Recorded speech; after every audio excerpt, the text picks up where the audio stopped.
ስለ በህይወታችን የሚያስፈልገን አንድ ማንኪያ ግን ጥቅሙ በጣም ትልቅ ስለሆነው ስለ አዮዲን ነው የምነጋገረው። አሁን መገኘው በቤቴ ውስጥ በሚገኘው ኪችን ነው።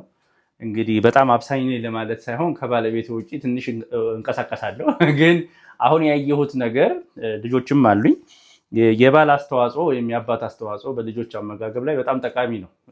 ሴቶችም ስራ ስለሚሰሩ ቤት ውስጥ መራዳት ያስፈልጋልና ይሄ የቤቴ ኪችን ነው። ግን ዛሬ ላወራላችሁ የፈለግኩት በጣም ጠቃሚ ስለሆነው ስለ አዮዲን ነው።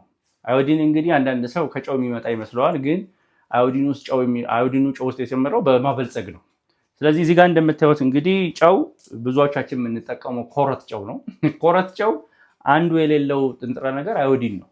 ስለዚህ በብዙዎቻችን ቤታችን ውስጥ ራሳችሁንም ጠይቁና በእንደዚህ አዮዲን የበለጸገ ነው የምትጠቀሙት ወይስ ኮረቱን ጨው ነው የምትጠቀሙት ብዬ መጠየቅ እፈልጋለሁ። ስለዚህ አዮዲን ማን ነው ካላችሁኝ፣ አዮዲን እንግዲህ አንዱ ምግባችን ውስጥ ሊኖር የሚገባው ጠቃሚ ሚኒራል ወይም ማዕድን ነው አይደል? ይሄ ማዕድን በልጆች የአእምሮ መሰራት ውስጥ ከፍተኛ አስተዋጽኦ የሚያደርግ ነው። አዮዲን ማለት ለአእምሮ ብልጽግና ብላችሁ ልትወስዱት ትችላላችሁ። ልጅ በማህፀን ውስጥ ያለ እናትየው በቂ የአዮዲን ጨው ከወሰደች ለልጁ ተላልፎ የሚሰራው የጭንቅላቱ ነርቭ ወይም ብዛት በጣም ብዙ ይሆናል። ስለዚህ ይሄ ምንድነው? አስተሳሰቡ የጨመረ ልጅ ማለት ነው። ስለዚህ እናትየው በቂ ጨው አይደል፣ የበለጸገ ጨው ኮረት ጨው ዛሬ ከተጠቀመች ማህፀን ውስጥ ልጁ ምን አያገኝም?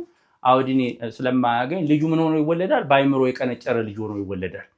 ስለዚህ ቅድም እንደነገርኳችሁ እቺ ጨው ትንሽ ነገር ትመስላለች። በእድሜ ልካችን የምታስፈልገን አንድ የሻይ ማንኪያ ነች።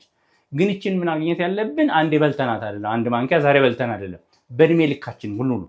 ስለዚህ ይሄ እድሜ ልካችን ውስጥ መጠቀም የምንገባው ጨው አዮዲን ጨው ይባላል። ስለዚህ እዚህ ጋር ማሳያችሁ ጨው ስትጠቀሙ ማስታወቂያ ለመስራት አይደለም። እዚህ ጋር የሚታይ ምልክት አለ CSA 70 የሚባል። CSA 70 ማለት የጨው ደረጃ ነው። አገራችን ውስጥ ጨውን አዮዲን ያልተጨመረበት መሸጥ ህገወጥ ነው ብላለች። ስለዚህ ይሄ ጨው አዮዲን ያልተጨመረበትን ጨው ለማብሰል በምትጠቀሙበት ጊዜ ልጆቻችሁ በቂ የሆነ አዮዲን አያገኙም እና በቻላችሁት አቅም የበለጸገ ጨው ለመጠቀም ሞክሩ።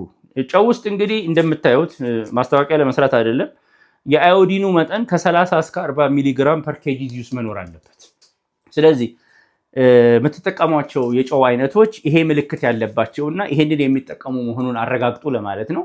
ስለዚህ በሀገራችን ባይዘወይ ኮረት ጨው መሸጥ ክልክል ነው ወይም ህገወጥ ነው። በፓርላማ የጸደቀ ነው። ማንኛውም ጨው ሲጨመር ለአስተሳሰብ ለልጆች በጣም ጠቃሚ ስለሆነ ኮረት ጨው መጠቀም ክልክል ነው። ስለዚህ በቻላችሁት አቅም የጨው ዋጋ በጣም ትንሽ ሂሳብ ነው። የአዮዲን መጠኑ ዋጋው በጣም ትንሽ ነው። ይሄንን ጨው ተጠቀሙ ብዬ እመክራለሁ። ከዛ ውጪ ብዙዎቻችን የምንሰራው ጥፋት ጨው መቼ ነው የምንጨምረው ነው። አንዳንድ ሰዎች ጨውን የሚሰሩት መቼ ነው? እያበሰሉ ጨው ይነሰንሳሉ።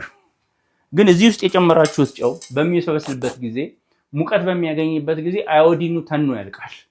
የገዛችሁት ጨው አዮዲን የተጨመረበት ጨው ነው አይደለም?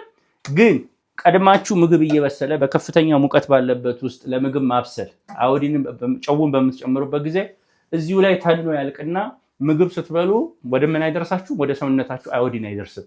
ስለዚህ ግን ማድረግ ያለባችሁ ምንድን ነው? ምግብ አብስላችሁ ከጨረሳችሁ በኋላ ከሰዓት ካወጣችሁት በኋላ ልታቀርቡ ስትሉ አይደለም በመነስነሻ አርጋችሁ ነስነሳችሁ እንድትበሉ ነው። ምግብ ልትበሉ ስትል በሱ ጊዜ የአዮዲን መጠናችሁ የተመጣጠነ ይሆናልና አዮዲንን መጠቀም ያለባችሁ አብስላችሁ ከሰዓት ከወረደ በኋላ አይደለም ምግብ ለማብላት በምትወስዱበት ጊዜ ነውና እባካችሁ ወላጆችም ቤተሰብም ራሳችሁ እናትም አባትም በቂ የበለጸገ ጨው ያለበት አዮዲን የተጨመረበት ጨው በኢትዮጵያ ደረጃ CSA 70 አይደል የኢትዮጵያ ደረጃ ምልክት ያለበትን ጨው እንድትጠቀሙ ብዬ መምከር ፈልጋለሁ። እንደዚህ አይነት ያሉ ባዶ የሆኑ ምንም ምልክት የለባቸውም ኮረት የሆኑ ጨዎችን እንዳትጠቀሙ ብዬ መክራለሁ።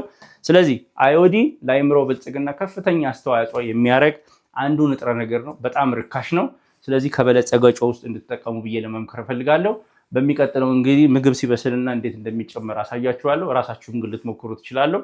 በተመሳሳይ ፕሮግራም እንግዲህ ቤታችሁን ስለ እርጎ አዘገጃጀት ብዙዎቻችሁ ስለጠየቃችሁኝ ከዚህ በፊት አይደለም ከፈላ ወተት እንዴት ነው እርጎ የሚዘጋጀው የሚለውን በሐሳብ ከመናገር ይልቅ ወደ ኪችን ገብቶ አይደለም እንዴት እንደሚሰራ ማሳየቱን ደግሞ እንቀጥላለን። ይሄንን ፕሮግራም እየተከታተላችሁ የምሬን ነው ለውጥ ለማምጣትና ቤተሰቦቻችሁ ላይ ልጆቻችሁ ላይ መስራት ካለባችሁ እንደዚህ አይነት ምግብ ላይ ሊያስተምሩ የሚችሉትንና መረጃ ሊሰጡ የሚችሉትን ነገር እንድትከታተሉ ለማለት ነው። አመሰግናለሁ።